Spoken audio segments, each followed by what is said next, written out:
A summary of the haves and have-nots. Sylvia Martinez lives in one of Mexico City's huge garbage dumps. She sorts through the piles of trash to find bins of glass, metal, and other materials that she can recycle for cash.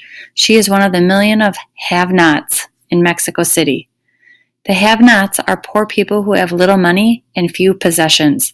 They make up the majority of the city's population. In contrast, the haves are people with money and more comfortable lives. The difference between these two groups are reflected in the spatial inequalities of Mexico City. The have-nots struggle to survive. The poorest of the have-nots are typically recent migrants to the city. They often live in slums on the edge of the city. Most houses in these slums are one-room shacks made of cardboard and other junk. Many of these houses lack electricity. They also lack running water. The streets are seldom paved and are often littered with trash. Many people who live in the slum areas have little or no work.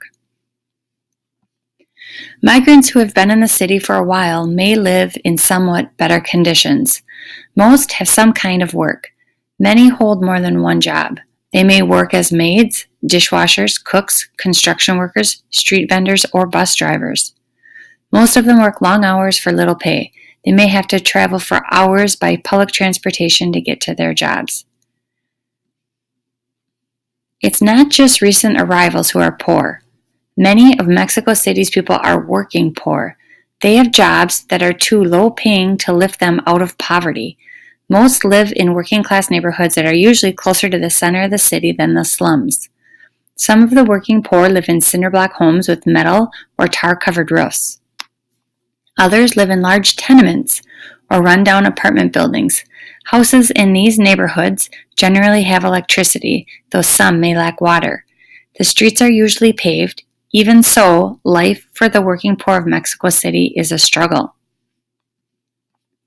The haves live well. The haves are members of Mexico's middle and upper class. They make up around 1/4 of the city's residents.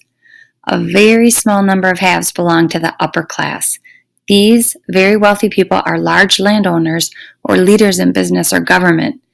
They enjoy a luxurious standard of living. Many live on large castle-like estates with high walls and security systems.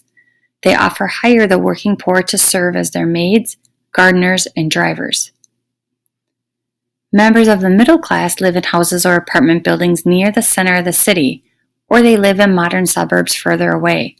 Many work in business, education, or government. They can usually afford some luxuries, such as a telephone at home. Life has become harder in recent years for many middle-class Mexicans. The Mexican economy has suffered from hard times. Some middle-class families can no longer save money or send their children to good private schools. They are struggling just to maintain their middle-class standard of living.